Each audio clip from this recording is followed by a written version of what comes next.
Elusive in nature and bizarre in demeanour for their lineage, the Reapers Sanguine are a loyalist Space Marine chapter hailing from the far-flung eastern edge of the Segmentum Obscurus. Descended from the lineage of the Blood Angels, the Reapers Sanguine are atypical in regards to the nature of their genetic curse, the Red Thirst and subsequent Black Rage. As such, the chapter has taken on a nature that to some would not be out of place in the eternal crusade of the Black Templars, albeit with key differences. Historically, the Reapers Sanguine have held a moderately short but storied history among the Sons of Sanguinius. Created during the late 36th millennium, theoretically they are of the 22nd founding. Records indicate that they were created as a crusader force against rising threats in the Segmentum Obscurus, including the ever-present threat of the Eye of Terror and the associated forces of the Chaos Guards. In their 4,000 years of service, they have maintained their lineage's long-running hatred of the servants of Chaos, with a particular furious disdain for the forces of the Black Legion and more recently the Alpha Legion warband, under the command of Asayash the Dragon. Maintaining a close relationship with the forces of the Gothic sector and their Primarch's homeworld, the Reapers Sanguine have crusaded with great frequency throughout the galactic north, oftentimes picking up recruits from other planets as well as from their traditional homeworld. However, despite their storied history and myriad of campaigns to their reputation, the chapter has not garnered many allies outside of the ever-friendly Stormwraiths chapter, and, strangely enough, one of the orders of the Chamber's militant. The formation of this alliance is actually a key note in the history of the Reapers Sanguine. During Abaddon the Despoiler's 7th Black Crusade in late M37, the then-fledgling chapter was called upon by the forces of the Gothic sector and their progenitor chapter to aid in the hunting of Abaddon's fleet, leading to the lengthy hunting campaign on their part to seek out the War Master's forces. While their parent chapter was rooted at Midian halfway through the Black Crusade, the Reapers Sanguine sought recompense for the slight against the lineage of Sanguinius, directly assaulting the War Master's fleet upon locating them at Esdicom III, a jungle world not far from the galactic east of Mordian. Taking heavy casualties, the then chapter master included amongst the dead, Abaddon decreed that his time had been wasted by the battle and fled with the vengeful spirit and most of the rest of his fleet, leaving only 10 ships to deal with the crippled 20-ship fleet of the Reapers Sanguine. However, leading them was the demon prince Tzbala, a Slaneshi prince known by the Ordo Malleus for his loyalty to Abaddon throughout the 34th to 39th millennium, before changing allegiance to that of the Alpha Legion. Here, however, Tzbala lured the Astartes to the planet below, where he managed to assault and corner the High Chaplain. Despite this, the Chaplain was not one to let the enemy win easily. For 6 standard hours, the forces fought back and forth, neither managing to gain the advantage over the other, as the Chaplain's stalwart fury refused to bow to the Prince of Excess and his machinations. However, the tide of battle changed swiftly with the arrival of an Imperial Navy fleet, carrying the then 500-strong Sisters of the Order of the Lazaline Blade, a smaller order known for precision strikes and fervent melee combat. As the main fleet engaged and destroyed the rest of the vessels, a small task force landed on the planet and led the counter-assault towards the Demon Prince. Led by a recently canonized Seraphim Sergeant of notoriety, Saint Pyrrha Angelos of Assisi Prime, the Sisters launched into the fight and subdued the demon long enough for the High Chaplain to banish the prince back to the warp. Since then, the two forces have remained eternal allies, with reports indicating that the Sisters of the Lazaline Blade willingly know about and keep to themselves the secret of the Red Thirst and Black Rage, a sign of a tremendous degree of trust between the two armies. Ironically, chaplains have long been key to the chapter's history, with the original progenitor of the chapter being the second company chaplain of the Blood Angels, Tepes Dracul, a famed chaplain whose suicidal, single-handed slaughter of a company's worth of World Eaters Carnage berserkers during the Carnage incident of 481 M37 was declared worthy by the Blood Angels to be memorialized in the form of another successor with the High Lord's blessing.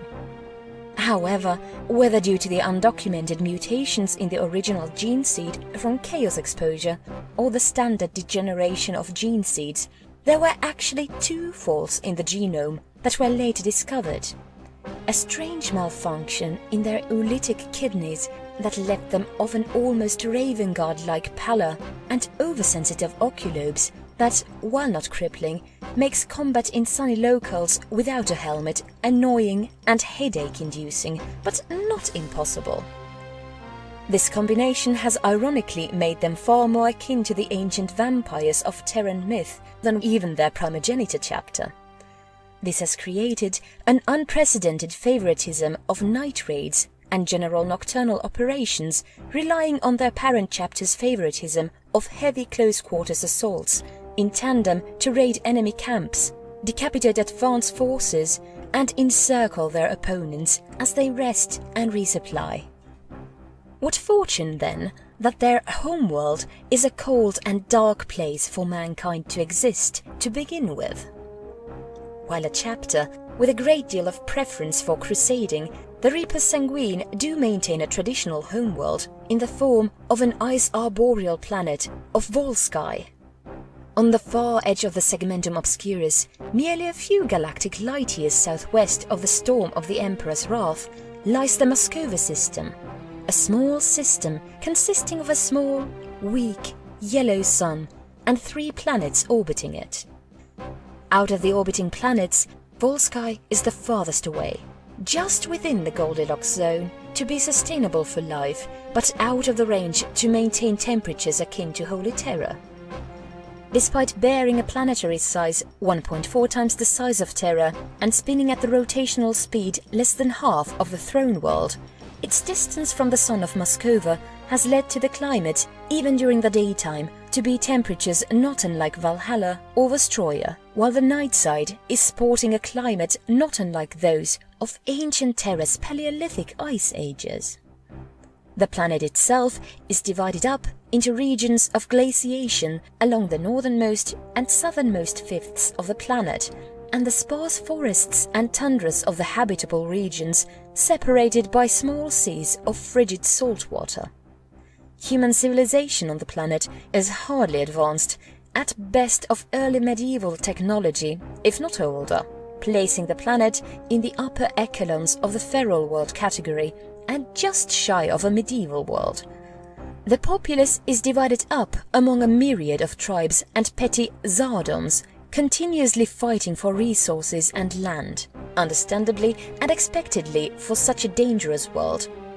What sets this world apart from most feral worlds, however, is the abundance of animal life of late Pleistocene-like forms, particularly mammoth, lupine and sabered feline forms being among the most abundant. To those acquainted with the space wolves, a comparison could be made between Volsky and Fenris, though the former would come up short of being as dangerous to live on as the latter. Most Volskyan natives live to a ripe old age despite living on such a technologically lacking world. On Volsky, the chapter maintains a presence through their large but well-hidden fortress monastery in the northern hemisphere of the planet. Many would question how a mighty bastion of the powerful and awe-inspiring sons of Sanguinius could actually be hidden. The answer is simple: it is actually subterranean. At the base of the northern hemisphere's permafrost superglacier is a massive cave known as the Maw of the Beast, a cave more than 100 meters wide and 50 meters tall, known by natives to be home to the bloodthirsty angels who seek out the unjust and unclean in fire and fury. In truth, the Maw is actually the fortified and primary terrestrial entryway into the chapter's monastery, not including the Eye of Hell cave a few miles to the north, where the chapter's hangar bay lies. From there, the fortress actually digs deep beneath the earth, and even somewhat through the glacier, the main body of the facility stretching out for several miles. It's a strange concept to most to have the normally noble and proud Adeptus Astartes live in what is essentially an underground lair. But this stems from both a necessity due to their gene seed and a chapter belief that they need not lord over the people, as many other chapters do. Most times the Maw of the Beast is quiet and often found to be a place of meditation for many battle brothers, as they reflect on their duty in the dim northern light of their distant sun, the threat of being seen by locals an impossibility considering that it is hundreds of miles from the nearest settlements. However, this is also the place where neophytes whom survive the perilous treks from across the planet come to join the angels out of shame or pride or any manner of personal reasons. While hundreds will make the trek, few ever make it to the Maw of the Beast, only to find brothers deep in meditation. While their first task of reaching the monastery is complete, it is here where they encounter their second, determining task: sneaking past the meditating Astartes. Those caught are usually executed on the spot if they don't immediately flee in fear. A Reaper who is noisy on approach is a dead Reaper in the chapter's eye. Those that make it, however, find themselves greeted by a senior member of the battle companies before being tested for genetic stability and sent off to the beginning of their training. At the same time, however, the chapter does perform recruiting drives on planets they visit on the rare occasion, provided the candidate population suits their genetic needs. As a result, the chapter sees a larger recruitment pool than most Blood Angels' successors and even the Blood Angels themselves. Demeanor-wise, the chapter is unusual for a Blood Angel's successor, thanks in part to a final unforeseen mutation in their gene seed.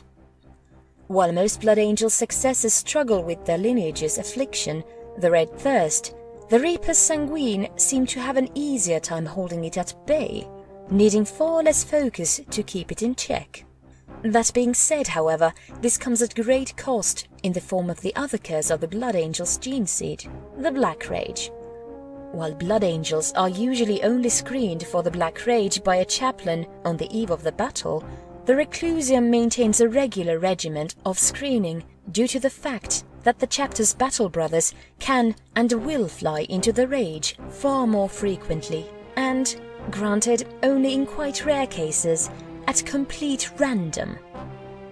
While not to the degree of the Flesh Tearers, this has resulted in a large and very prominent death company and has led to the creation of their own Tower of the Lost at Volsky's North Pole, simply known as Dracul's Keep, where brothers who fall when battle is not occurring are frozen in cryostasis, awaiting deployment as a mutually destructive vanguard for the main body of their army.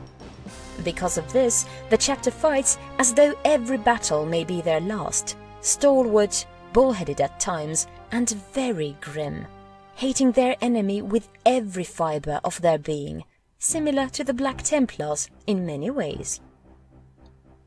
Ironically, the chapter has a smaller but equally well-trained librarians in comparison to their progenitor chapter, leading to the task of recording the chapter's history becoming a joint venture between the Reclusium and the librarians as a means of picking up the metaphorical slack. As a result of the Reclusium's significance in both its history and current structures, the chapter places a great deal of significance on its chaplains, with either one lone chaplain or even 2 chaplains per company, each one attributed to one of the 50-man demi-companies. Most times, the chapter has relied on the latter, creating a Reclusium twice as large as Codex-compliant chapters, much to the highlight's and dismay. Due to the larger-than-standard Reclusium, many chaplains have served in the Death Watch, their stoic voices and mighty fury impressing even the likes of the Black Templars serving with them. With recent history, however, the chapter has been in proverbial rollercoaster in regards to fortunes. Called to the battle just before the devastation of Baal, 7 of the chapter's companies answered the call to arms and were quick to arrive before Hive Fleet Leviathan reached the system, while the other 3 were on the way to participate in Morningstar Crusade. During the devastation of Baal, their task during the invasion was to act as a harassment force, attacking the Tyranid forces in the dead of Baal Primus night and attempting to kill off the leaders of the Hive's forces. They succeeded to some extent, killing several dozen lictors, half-dozen carnifexes, and even a pair of low-ranking Hive tyrants serving under the Swarmlord itself, through 2 companies and only taking an entire night. Of course, that was before the aforementioned Swarmlord arrived and proceeded to slaughter an entire demi-company in retaliation. By the time the battle was over, the chapter's 700 defending brothers had been reduced to a meager 180, most of the casualties having been due to Black Rage-induced suicide charges deep into the enemy's center lines.